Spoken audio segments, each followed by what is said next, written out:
This used to be my go-to 400-watt solar panel. It's kind of a big one. So today I'm going to replace that big 400-watt solar panel with this 440-watt solar panel. And there's absolutely nothing wrong with this All-Powers 400-watt solar panel. It's just big and heavy compared to this OptiSolix 440-watt solar panel. I mean, there's the real size comparison for you. Let me get you the specs on this one. They're inside the bag. And I love the fact that the specs come as part of the bag. And yeah, it's upside down for me too. But this is the entire bag, because this is actually two, and I'll show you that in a minute.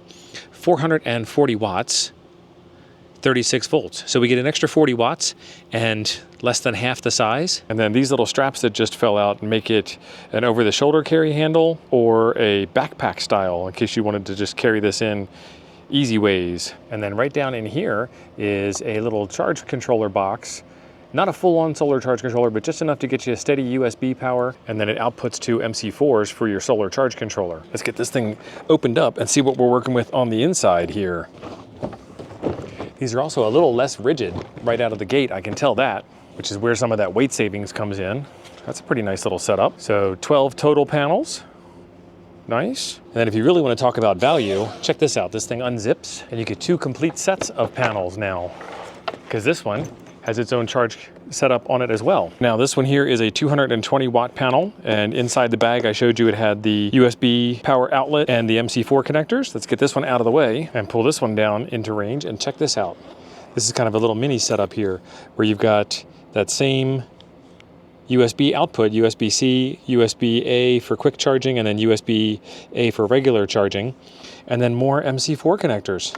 And it's even got the little tiny bit of voltage stuff written there too. So this is going to be 200 watts at 18 volts instead of 440 watts at 36 volts. So besides being super portable and half the weight of my old 400 watt solar panel system, it's also half the size. And then I can cut it in half even farther and still get some utility out of it. I can wire these things together in parallel or in series, and I have a video that I'll link in the description down below showing you how you can do that. I don't know where you get your batteries from, but mine don't come with MC4 connectors on them. So I have a set of ring terminals here that go all the way out to MC4 connectors. So we're gonna put red on red. And these batteries that have these built-in handles, make sure you route your cables to the inside so that you can still open your handles up after you get them on. Because I've done that before and couldn't get the handles up and then had trouble carrying the battery. Like, why get a battery with a carrying handle and then not be able to use it? So passing on the pro tips to you guys. All right, there we go. That's the battery connection, and I'm marrying it to a 440 watt panel. So if we had absolutely 100% perfect sunshine and absolutely dead battery, you could see 450 watts going straight into the battery. But my battery's got a little bit of a charge in it, and my sun is just right over the roof there. So we're dealing with low afternoon sun. It's almost 3 p.m., but there's still enough sun to put some power in that battery. And these here are the two MC4 connectors from the solar charge controller, and these are the two MC4 connectors from the battery. I've maintained red all the way from the battery as positive to this end. These guys do not have a specific positive or negative, and you can tell that because they can plug directly into each other. That would short circuit the battery if I plugged those two in. But what I've got here is it's labeled with a big white tape flag here. It says positive plus. So I'll take the positive connector and the negative connector, and these happen to have the right gender for me there. And then the negative connector and the negative connector, and we'll plug those guys in together. And now the charge controller is lit from the battery, but not from the solar panel yet. So I got to get the solar panel set up also. So I've got the solar panel set up on the picnic table, facing the sun in that direction over my shoulder behind me here. We got the battery and we've got everything else set up. And another thing I've got set up over here is a battery monitor going on my cell phone. It's telling me 113 amp hours are already stored in the battery, and it's a 125 amp hour battery. So we're gonna plug it in and we're gonna watch what happens when this solar charge controller wakes up. This is only the half size, as you guys saw sitting there, and we have those same MC4 connectors with the red and the black for positive and negative connections. So I'm gonna grab the positive connection from the solar charge controller and plug that in. There we go. And then the negative connection and plug that in. And then we'll take a look at the battery setup. And there we go. We're starting to get some power in, 1.1 amps of current, 15 watts, 18 watts, 1.4 amps. So this is an MPPT controller. It's maximum power point tracking. And it's trying to find the way to get the most amount of sun and the most amount of charge into the battery, 1.4. Somehow I've got to get that sun pointed at these two sets of panels all wired together. So I'm going to get them wired up and then we'll figure out how I did it. Remember that awesome solar panel tool I was telling you about for working with those MC4 connectors?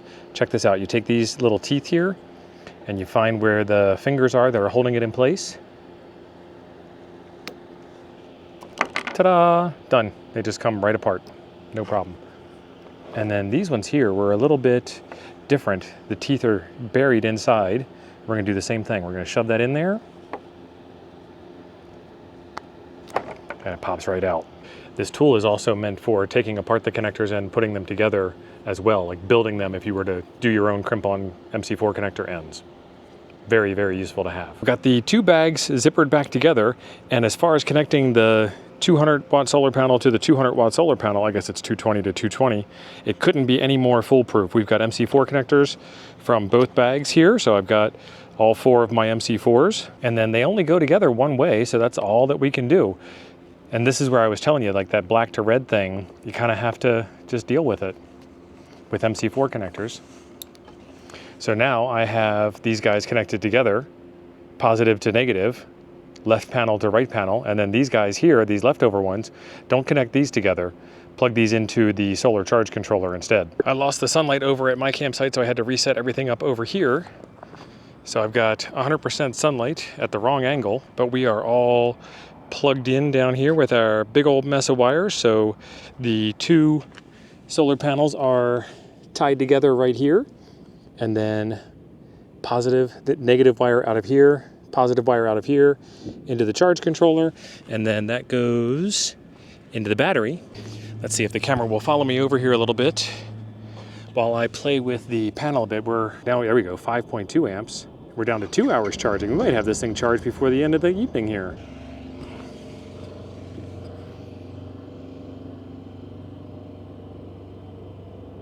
Yeah, I'm not affecting it much by moving the panels around at all. Come on, you can follow. Come on, come on, you can do it. Come on.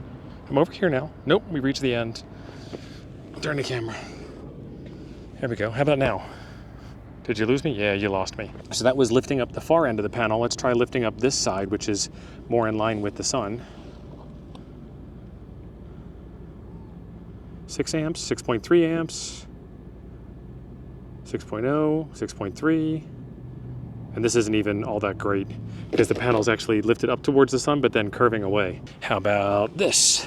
6.0, 6.3, 5.7, 6.3, 5.5. So these guys are doing pretty good for laying flat. So a pretty versatile system overall. So far, I am pretty impressed with it. Take one panel, and we took 10 hours worth of time to charge the battery. Take two panels, get better sunlight, and it's down to 2.5 hours worth of time to charge the battery. It's kind of hard to complain about that. But if you can think of a way, leave it down in the comment section below. If you are out camping, it is almost impossible to get 100% direct sunlight because you're always on the move and you can't control which orientation your RV is parked in or anything like that. But if you are stationary, then these are well within your control to build a frame and set them up properly and hang them out exactly the way that is going to get you the most amount of sunlight. But as you saw, it probably just isn't even worth it. I mean, you're going to spend a couple $100s on lumber to build yourself a frame to get a couple extra percentage points of sun, and then the cloud's going to come in and take it all away from you again anyway. Just set them out on the ground, enjoy the sun that you get, and keep your batteries topped up. In the meantime, I will leave links in the description down below, and I've got a video for you right here coming up next. Thanks for being awesome. I'll see you over there.